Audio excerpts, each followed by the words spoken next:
Panginoon o tungkol sa akin na bilanggo dahil sa Kanya. Sa halip, sa tulong ng Diyos, makibahagi ka sa mga paghihirap dahil sa magandang balita. Iniligtas at tinawag tayo ng Diyos para maging Kanya, hindi dahil sa ating mga gawa, kundi ayon sa layunin at biyaya na binibigay sa atin ni Kristo Jesus bago pa nagsimula ang mundo. Ngunit nahayag lang ito nang dumating si Kristo Jesus na ating tagapagligtas. Tinanggalan niya ng kapangyarihan ng kamatayan at ipinahayag sa atin ang buhay na walang hanggan sa pamamagitan ng magandang balita. Pinili ako ng Diyos na maging apostol at guro para ipahayag ang magandang balitang ito. Ito ang dahilan kaya ako dumaranas ng mga paghihirap, ngunit hindi ko ito ikinakahiya dahil kilala ko kung sino ang sinasampalatayanan ko at natitiyak kong maiingatan niya hanggang sa huling araw ang ipinagkatiwala ko sa Kanya. Maipatangin mo po.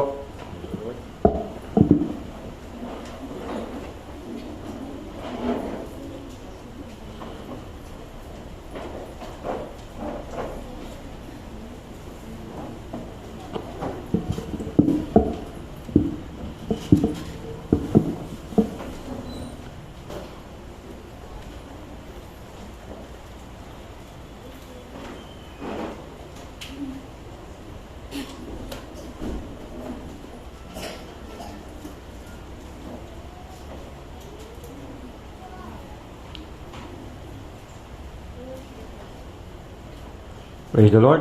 So, ito po ang 2 Timothy, no? Ang huling sulat ni Pablo. So ito ay ika-13th letter ni Paul. At ito ay last will of testament ni Pablo. Bagamat opo, no, sa legal term o meaning ng last will of testament ay tumutukoy sa huling habilin patungkol po, no, sa mga may kinalaman po sa properties, no, na iiwan ng isang taong naghahabilin. Well, hindi po properties ang nahabilin po ni Pablo kay Timoteo, kundi patuloy na pag-i-encourage kay Timoteo na magpatuloy sa paglilingkod sa Panginoon. Again, no, this is Paul's last letter. Sa chapter 4 ng 2 Timothy, pa rin po, ito pong mababasa natin. So 2 Timothy chapter 4, simula po verse 6. Sapagkat dumating na ang panahon ng pagpanaw ko sa buhay na ito. Ako'y mistulang isang handog na binubuhos sa dambana. Pinagbuti ko ang aking pakikipaglaban, natapos ko na ang dapat kong takbuhin at nanatili akong tapat sa pananampalataya. Kaya naghihintay sa akin ng karunungang kakoronang gantimpala para sa mga namuhay ayon sa kalooban ng Diyos. Sa araw na iyon, ang Panginoon na siyang makatarungang hukom, ang siyang magpuputong sa akin ng korona, hindi lamang sa akin, kundi sa lahat ng nananabik sa kanyang pagpabalik. So this is Paul's last will and testament. I strongly suggest po, no, sana matagal-tagal na rin ko po itong pinapakiusap sa inyo, no, na you bring your own Bible and mag-take notes po tayo. And so sa pag-take notes natin, no, ay hindi lamang tayo, no, makapakinig, no, kundi makaunawa and then matuto as the Holy Spirit teach us, and will also help us, no, to remind us, no, yung mga napag-aaralan natin na maaari po natin gamitin, no, hindi lamang po sa personal nating pag-aaral ng salita ng Diyos, pagbubulay-bulay ng salita ng Diyos, kundi maging sa pagbabahagi nito. And maybe, no, ma-encounter tayo, especially ng mahal natin sa buhay, na they may ask us about our faith. So ito pong pag-aaral natin, no, na we take notes ay makakatulong sa atin po. Remember, ang tawag po sa ating mga mananampalataya, no, 261 times, na especially sa bagong tipan, ang tawag sa atin ay disciple. No, literal na meaning ng disciple ay what? Mag-aaral, pupil, no? So pakisabi sa iyong katabi, huwag school bukol. So hayaan niyo pong ang mensaheng ito ay pamagatan ko pong huling habilin. Huling habilin. At here, no, sa text po natin, meron pong tatlong huling habiling ibinahagi o pinahayag si Paul. At least dahil no, sa huling bahagi ng sulat niya po, meron po siyang mga personal pang habilin kay Timoteo. And let me read, halimbawa po sa verse 13 ng chapter 4, last chapter ng 2 Timothy, pagpunta mo rito, dalhin mo ang aking balabal na naiwan ko sa Troas sa bahay ni Carpo. Dalhin mo rin ang mga aklat, lalo na iyong mga gawa sa balat ng hayop. At tingnan niyo po si Timoteo, no? Sa kanya pong last chapter ng buhay niya, nandun pa rin yung kanya pong dedikasyon, no, sa pag-aaral at pangangaral ng salita ng Diyos.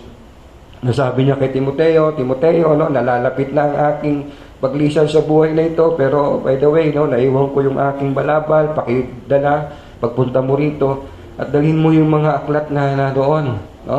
Lalo na daw yung gawa sa balat ng hayop, no? Again, here is Paul, no? Talagang yung puso niya po sa pag-aaral at pangangaral ng salita ng Diyos ay hindi po matatawaran. Some of you think, no, na ako po'y masipag mag-aral. Ang totoo, hindi po.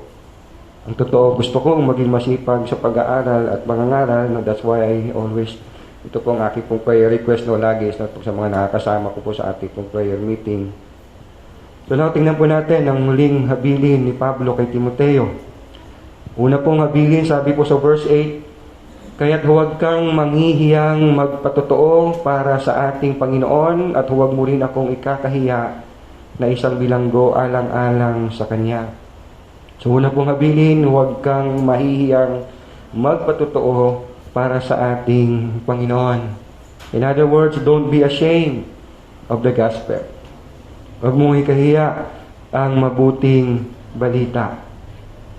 I believe hindi po ito sinabi ni Pablo na pagaspang o pa-rebuke na pagsabi, kundi para palakasin ang loob ni Timoteo. Dahil marahil nadi-discourage din si Timoteo maliban sa challenges na kanyang kinakaharap sa kanya pong pagpapastor ay ang kalagayan nga ng kanyang mentor na si Pablo, na kanyang tatay-tatayan sa pananampalataya na nakakulong nga nung panahon na ito. Oh yes, no, si Pablo man, no, ay na-encourage sa buhay ni Timoteo. Mabasahin po natin ang bungad po ng kanya pong mga pananalita. Okay, makikita po natin, no, na kahit ang senior ay maaring ma-encourage sa junior. So, ang tanong sa bawat sa atin, tayo po ba ay encouragement sa kapwa natin mananampalataya? Tayo po ba ay nagiging kalakasan ng kapwa natin mananampalataya? We are saved to serve, and so let us be encouragement sa isa't isa. So, habilin po ni Pablo, no, kay Timoteo, huwag kang mahihiyang magpatotoo para sa ating Panginoon. And yes, this is very sounds familiar sa atin. We used to sing this song, I am not ashamed of the gospel, Lord, your power and love to save my soul. I am alive in you. I live in the risen Son. Kanina inawit din natin, no?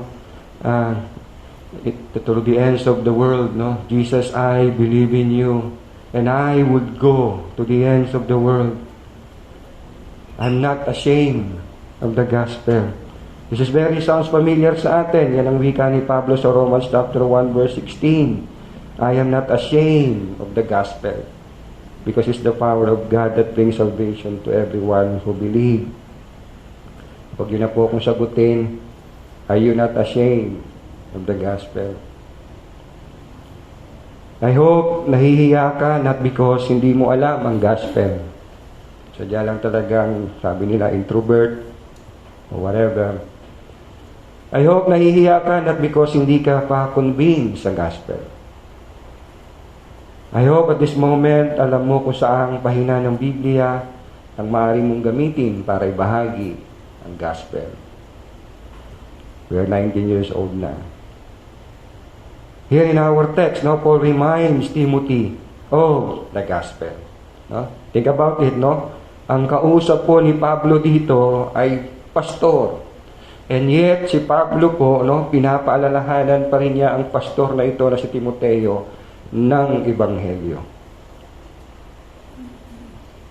Opo, kahit ikaw ng pinaka-scholar sa Bible, Kahit ikaw na ang pinakamatalino, no, na taong nilalang sa mundong ito, babalik at babalik ka pa rin sa gospel.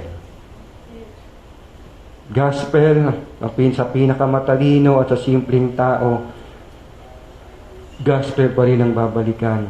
Remember yung pinanganak na bulag na pinagaling ng Panginoong Jesus sa John chapter 9. He came to believe in the Lord Jesus Christ. No? Palagay ko, siya yung talaga yung literal na no read, no write. Kasi he was born blind. And yet, no, siya ay sumampalataya. Nagawa niyang sumampalataya sa Panginoong Jesus. Of course, that's the work of the Holy Spirit. Pero what I'm trying to say is, opo, no, sa lahat, no, na scholarly o matatalinong tao, babalik at babalik pa rin tayo sa gospel.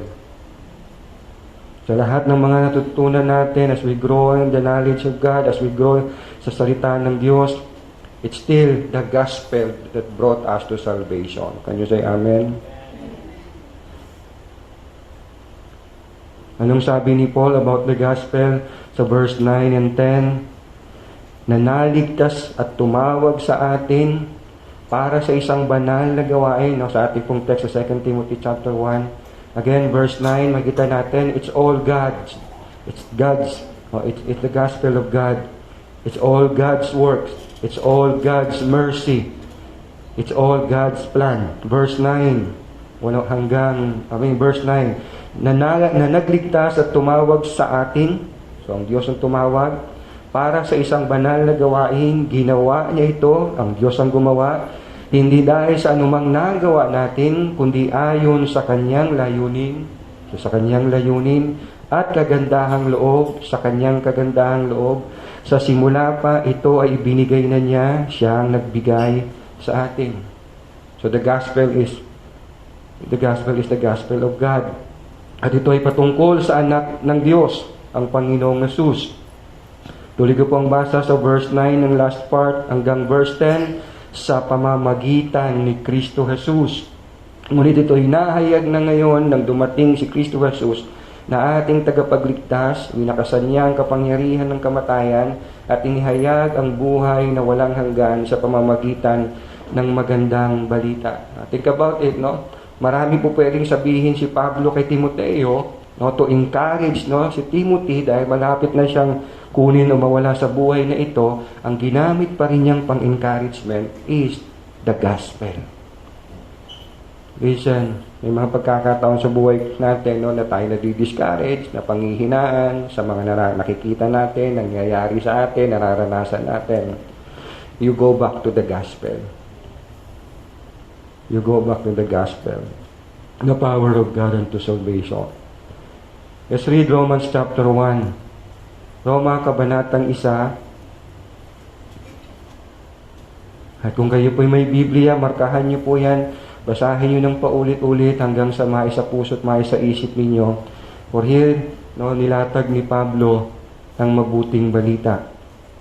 Romans chapter 1, simula po verse 1 hanggang verse 5. Roma, kabanatang 1, simula po verse 1. Mula kay Pablo na isang lingkod ni Kristo Jesus, tinawag upang maging apostol at hinirang upang mangaral ng magandang balita ng Diyos. So una, sa verse 1, it tells us, ang mabuting balita ay mabuting balita ng Diyos. Hindi po yan ng sino mang apostol, hindi po yan ng sino mang tao, kundi ang gospel is the gospel of God. And then, verse 2 hanggang verse 4, ang magandang balitang ito na ipinangako niya noong una pa man sa pamamagitan ng mga propeta at sinabi sa mga banal na kasulatan. So verse 2 tells us noon ang mabuting balita ay pangako ng Diyos na pinahayag sa pamamagitan ng mga propeta na nasaad sa banal na kasulatan. And then ay tungkol sa kanyang anak. So the gospel is about the Lord Jesus Christ. Ang ating Panginoong Jesucristo, tungkol sa kanyang pagiging tao, siya ipinanganak mula sa lahi ni David, subalit tungkol sa kanyang pagka-Diyos, pinatunayan ng banal na Espiritu na siya ay anak ng Diyos sa pamamagitan ng isang makapangyarihang gawa, ang kanyang muling pagkabuhay So the gospel is about the Lord Jesus Christ, ang kanyang pagiging Diyos at pagkakatawang tao. At panghuli, sa verse 5, sa pamamagitan niya, tinanggap namin mula sa Diyos ang kaloob ng maging apostol, alang-alang kay Kristo, upang ang mga hintil ay akayin sa pagsunod na naayon sa pananampalataya. So the gospel, ang siyang pinahayag, pinalaganap ng mga apostol. So, to put this in one sentence, ang ebanghelyo ay sa Diyos, patungkol sa Panginoong Jesucristo, na nakasaad sa banal na kasulatan, na pinalaganap ng mga apostol. So, you ask yourself, anong gospel ang pinananaligan mo? Sinasampalatayanan mo? Ano ba po ang habilin po ni Pablo kay Timoteo sa verse 8, letter B? Makihati ka sa pagtitiis para sa magandang balita. Makihati ka sa pagtitiis para sa magandang balita. Again, sa verse 8, kaya't huwag kang manghihiyang magpatotoo para sa ating Panginoon at huwag mo rin akong ikakahiya na isang bilanggo alang-alang sa Kanya. Sa halip, makihati ka sa pagtitiis para sa magandang balita. Ang pagkabilanggo po ni Pablo ay dahil sa mabuting balita. Yan pong sabi sa verse 12 ng letter A. At iyan ang dahilan kaya ako nagdurusa ng ganito. Question, paano ka nakikibahagi sa pagpapalaganap ng mabuting balita? Kumusta ka kapatid? Paano ka nakikihati sa pagtitiis para sa mabuting balita? Kasi ang buhay ng isang tunay na mananampalataya ay paglilingkod. We were saved to serve. Nawa itong taon na ito, talagang isabuhay natin yung tema nating saved to serve. Na hindi lang po ito makita sa ating pong mga t-shirt, kundi makita ito sa ating pong buhay, sa ating pagmi-ministry, sa ating araw-araw na pamumuhay, hindi lamang sa loob ng iglesia, even sa labas ng ating iglesia. Na tayo intentional na makihati, makibahagi, ayon sa kakayahan na meron po tayo para pagtibayin ang ating iglesia, para magtulungan tayong maganap natin ang gampanin natin as a church sa lugar na ito sa pagpapalaganap ng Ebanghelyo. Now you may ask, paano pastor?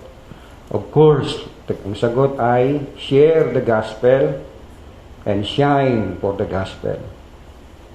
Pakiulit nga po, share the gospel and shine for the gospel.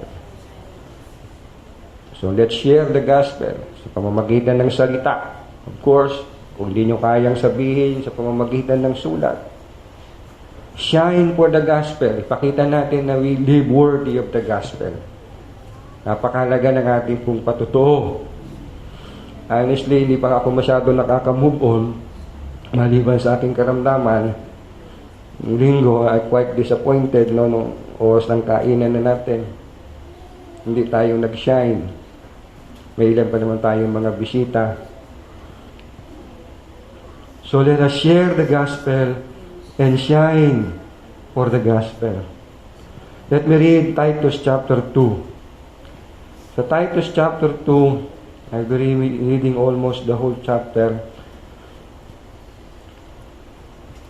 Titus chapter 2, kaya naman ituro mo ang mga bagay na angkop sa wastong aral. Sabihin mo sa mga nakakatandang lalaki na sila'y maging mapagpigil sa sarili, marangal, makatwiran at matatag sa pananampalataya, sa pag-ibig at pagtitiis. Sabihin mo sa mga nakakatandang babae na sila'y mamuhay ng may kabanalan, huwag maninirang puri at huwag malululong sa alak, kundi magturo ng mabuti, upang maakay nila ang mga kabataang babae na mahalin ang kanilang mga asawa at mga anak.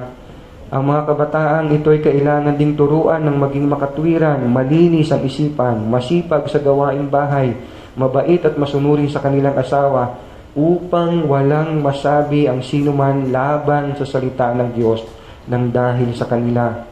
Verse 6 ng Titus chapter 2, turuan mo rin ang mga kabataang lalaki na maging mapagpigil sa sarili. Sa lahat ng paraan, maging halimbawa ka ng mabuting ugali at maging tapat at kagalang-galang sa iyong pagtuturo. Nararapat na pananalita ang lagi mong gamitin upang hindi mapintasan ni numan ang mga sinasabi mo. Sa gayon, mapapahiya ang ating mga kalaban sapagkat wala silang masasabing masama laban sa atin. So we don't just share the gospel, we should shine to the gospel. Turuan mo ang mga alipin na maging masunurin at kalugod-lugod sa kanilang mga amo.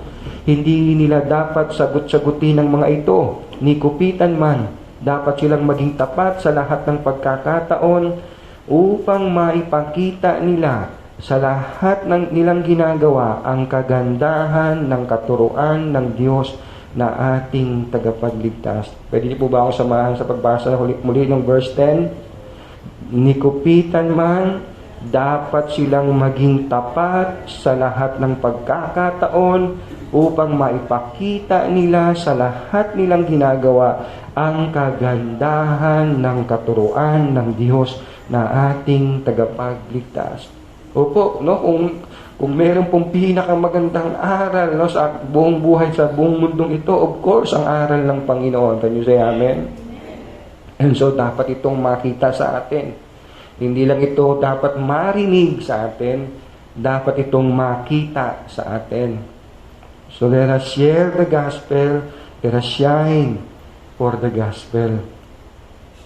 Let me go po sa panghuli po, na huling habilin po ni Pablo, umasa ka sa kapangyarihan ng Diyos. Umasa ka sa kapangyarihan ng Diyos. Yan pong sabi po niya sa huling bahagi ng verse 8. Umasa ka sa kapangyarihan ng Diyos. Hindi sinabi po ni Pablo na huwag kang mahiya, makihati ka sa pagtitiis para maligtas ka. Kundi, huwag kang mahiya, makihati ka sa pagtitiis dahil naligtas ka sa kapangyarihan ng Diyos. Marahil ang tanong natin, paano nga ba ako, Pastor, makakatiyak? O paano nga ba makakatiyak ang isang tao na siya'y ligtas na? Have you ever asked that question? Maganda pong tanong yan. Dahil it is a very, kumbaga, no, hindi lang yan $1 million question, no? Talagang yan ay between life and death question. Na I mean of death, no, ay ang iyong kapahamakan sa impyerno. So, paano nga ba matitiyak ng isang tao na siya ay ligtas na? Again, no, here is Paul trying to encourage itong si Timoteo, at again, ang gamit niya ay ang Ebanghelyo, ang Gospel. Look at verse 11 hanggang verse 12. Para sa magandang balitang ito, ako'y itinalagang mangangaral, apostol at guro, at iyan ang dahilan kaya ako nagdurusa ng ganito. Ngunit hindi ako nahihiya, sapagkat kilala ko ang aking sinasampalatayanan, at natitiyak kong maiingatan niya hanggang sa huling araw ang ipinagkatiwala ko sa kanya. No, mamaya, you may read it again and see, tignan ninyo kung saan nakasalig ang pananampalataya, ang katiyakan ni Pablo sa kanyang kaligtasan. Was it sa kanyang title na apostol, guro, at mangangaral, pastor? Was it doon sa kanyang paghihirap, sa pagdurusa dahil sa magandang balita? O dahil sa Panginoong Jesus lamang? Again, sabi ng verse 11, itinalaga akong mangangaral at guro para sa mabuting balita. Again, ito bang nagbigay ng katiyakan ng kaligtasan sa kanya? Verse 12, unang bahagi, nagdusa siya dahil sa mabuting balita. Sinasabi ba niya na naligtas siya dahil sa pagdurusa niya para sa Ebanghelyo? Verse 12, letter B, hindi niya kinakahiya ang pagdurusa niya dahil sa gospel. So, nangangahulugan ba na dahil di siya nahihiya sa gospel ay maliligtas siya? Verse 12, letter C, kilala ko ang aking sinasampalatayanan. So, pakitanong ang iyong katabi, kilala mo ba si Jesus? O baka ibang Jesus ang kilala mo? Hello? Then, sa huling bahagi, tingnan niyo po yung assurance ng kanya pong kaligtasan. It's not, no, sabi sa verse 12, letter T, na titiyak kong maiingatan niya, referring to Jesus, hanggang sa huling araw, ang ipinagkatiwala ko sa Kanya, referring to Jesus. See, yung katiyakan ng kaligtasan niya, it's not kung anong nagawa niya o magagawa pa niya, kundi ang katiyakan ng kaligtasan niya, meron akong Jesus na nangako na kapag sumampalataya ako sa Kanya, may buhay na walang hanggan ako. And so I am certain that I have eternal life because He promised. So you ask yourself, saan ba ako nagtitiwala? Sa aking pakiramdam, sa nangyayari sa akin ngayon, sa iniisip ko, whatsoever, o ang object ng pananampalataya ko is si Jesus.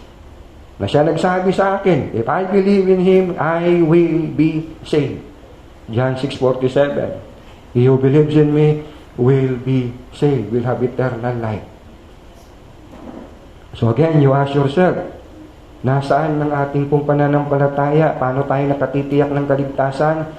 Kay Pablo, natitiyak kong maiingatan niya hanggang sa huling araw ang ipinagkatiwala ko sa Kanya. So ang katiyakan ng kaligtasan niya ay sa Kanyang pinananaligan, hindi sa Kanyang sarili.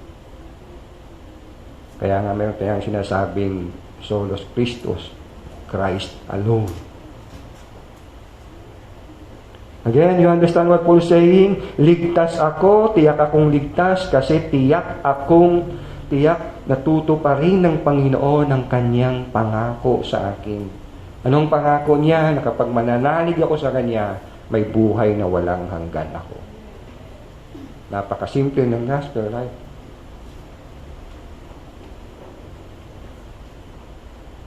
This is the gospel. It's a promise. Pangako ito hindi ng tao, kundi ng Diyos. At dahil ang Diyos ang nangako, ang Diyos ang magbibigay katuparan. Can you say amen? At magagawa niyang bigyan katuparan ito. So how can you be sure na you are saved? If you trust in His promise. If you trust in His word. Kaya tayo naglilingkod, hindi para tayo maligtas. Naglilingkod tayo, it's an expression of our gratitude because niligtas niya ako. How did I know? He promised I will be saved if I put my trust in Him. Period. So kung si Jesus ang pinananaligan mo, napakahalaga po yun, no? Kahit may faith ka, kanino yung faith mo? Kung hindi kay Jesus, then kahit gaano pa kalaki yung faith na yan. Pero kung hindi kay Jesus ang faith mo, huwag kang umasa ng kaligtasan sapagkat ang kaligtasan ay nasa Panginoong Jesus lamang. Kung nanood po kayo ng SAP ko noong Friday, anong tawag ni Pablo sa mga Diyos-Diyosan? Demonyo. Mga demonyo. Let me read 1 Corinthians chapter 10. Let me read it again. Unang Korinto, kabanatang 10. 11 hanggang 20. Anong ibig kong sabihin? Sinasabi ko bang ang Diyos-Diyosan o ang pagkain nihandog sa mga Diyos-Diyosan ay may kabuluhan? Hindi. Ang ibig kong sabihin, ang mga pagano ay nag-aalay ng kanilang handog sa mga demonyo at hindi sa Diyos. Ayaw kong maging kaisa kayo ng mga demonyo. Sakit ng sakit siguro, di ba? Pag narinig mo ito, lalo na kung ikaw yung tipong meron ka pang, I used to call it mga Avengers, no? Maliban kay Kristo, meron ka pang pinananaligang ibang tagapagligtas. Ang tawag ng Bible, mga demonyo sila. Hindi po ako nagsabi niyan.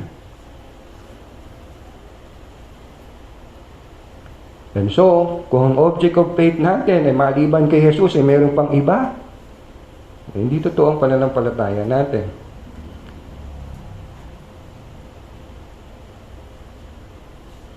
Kahit cute pa sila, maamong mukha, sa Bible, iisa lang ang Diyos. The rest ay Diyos-Diyosan. At ang sabi ng Bible, ang tawag sa kanila, mga demonyo. So you ask yourself, sino ang Panginoon ko? Sino ang tagapagligtas ko? Kay Pablo, kaya siya tiyak sa kanyang kaligtasan Kasi ang kanyang pananalig ay nasa Panginoong Jesus. Remember yung nakapako sa krus? Wala na siyang no chance siya to prove whatsoever, no, magawa ng whatsoever. Pero sabi sa kanya, today you will be with me in the paradise. Sino nagsabi? Si Jesus, sapagkat si Jesus ang nangako ng buhay na walang hanggan sa lahat ng sasampalataya sa kanya. So again, you may ask, how can I be sure na ako'y ligtas na? Kung si Jesus lang ang iyong tagapagligtas. Kung nagtitiwala ka na sapat na si Jesus sa iyong kaligtasan, then you are saved. Sabi yon ni Lord. Hindi yun sabi ni Numan.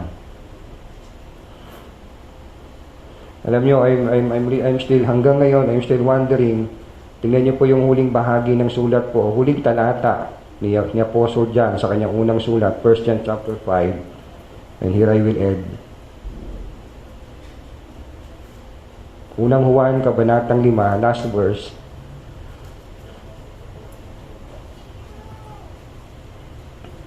I'm wondering, kumbaga parang mga Kristiyano yung kausap dito ni John, pero meron siyang paalala. O hindi na actually paalala, this is a command. Ano po sabi sa last verse ng 1 John 5? Mga anak, ano sabi? Lumayo kayo sa Diyos-Diyosan. No? I still don't know. I'm still wondering, no? Bakit kaya ito huling mga salita no, ni Apostle John? This is addressed, no, yung sulat niya sa mga mananampalataya na lumayo sa mga Diyos-Diyosan. So, I want to end. Ito ang habilin ni Pablo kay Timoteo. Huwag nyo na mag-isipin na may sakit ako, ito ang huling habilin ko sa inyo. Hindi naman. So una, again, ano po yung una? Unang habilin po, huwag mahiyang magpatotoo para sa ating Panginoon. So please, no, let's develop ourselves. Let us grow in the knowledge of the gospel. And so, magkaroon tayo po no, ng lakas ng loob na ibahagi ang mabuting balita. And that is by sharing and by shining. Pangalawa, tayo po ay makihati no, sa mga pagtitiis. Makibahagi tayo sa gawain po no, ng Panginoon para sa pagpapalaganap ng magandang balita. As a church o as an individual. At opo, patuloy tayong umasa sa kapangyarihan ng Diyos. Umasa tayo sa kapangyarihan ng Ebanghelyo. It is not us who will convert ng ating mga mahal sa buhay. It is the gospel. So, ang salita ng Diyos ang ating panaligan. Ang gawin lamang natin ito ay ating ipahagi at pahayag. Tayo po'y manalangin. Panginoon Ama, salamat po ng marami sa iyong salita. Salamat Lord na lagi po, Panginoon, nariyan, O Diyos, ang mga salita mo, Panginoon, na lagi pong hindi lamang po nagtutuwid sa amin, kundi nagpapalakas sa amin, sa aming mga kalooban. At po, Lord, salamat, Panginoon, sa iyong salita that always reminds us of the gospel, Panginoon. Na nga po, Panginoon, wala nga pong halaga, kabuluhan ng buhay namin sa mundong ito kung hindi nyo kami inabot ng iyong ebanghelyo. Wala nga, O Lord, kabuluhan ng buhay namin kahit na kami pa'y maging pinakatanyag, pinakamayaman, pinakamagaling sa balat ng lupa, Panginoon. Dahil ang buhay na ito ay may hangganan at merong buhay after this life, Lord, na ang buhay ay maaring kapahamakan o kaligtasan. Ngunit salamat, Panginoon, na kami bigyan nyo ng kaligtasan. At opo, Lord, habang naghihintay kami sa lubos na kaganapan ng pagliligtas nyo sa amin, kung saan makakapiling namin kayo sa buhay na walang hanggan, kung saan wala nang sakit, wala nang hirap, wala nang kasalanan. At habang nga kami, Panginoon, ay naghihintay ng may pag-asa, patuloy nyo kami, Panginoon, turuan at tulungan, Panginoon, na aming pong maganap, ganapin, Panginoon, ang aming pong mga gampanin bilang mga anak mo sa buhay na ito, Panginoon. And that is to share your gospel, O God, and to shine for your gospel, Panginoon. Lord, dalayan ko, O Diyos, na sa inyong biyaya, sa inyong kapangyarihan, Panginoon, ang Holy Light Mission Church, Lord, ay higit kailanman, Panginoon, maging committed, Panginoon, sa pagpapalaganap at pagsasabuhay ng iyong Ebanghelyo. In your name, be honor and be praised, Lord. Panginoon, naligtas kami hindi dahil sa aming gawa, kundi sa inyong ginawa, Panginoon. At salamat, Panginoon, na kami mga ligtas na. Ang aming mga gawa naman, Panginoon, ay nagkaroon po, Panginoon, ng halaga sa inyo, na pangako nyo nga, Panginoon, nagagampalaan ninyo, hindi lamang sa buhay na ito, kundi sa buhay na darating. Salamat po ng marami. Pinupuli ka namin ng dakila. In Jesus' name I pray. Amen.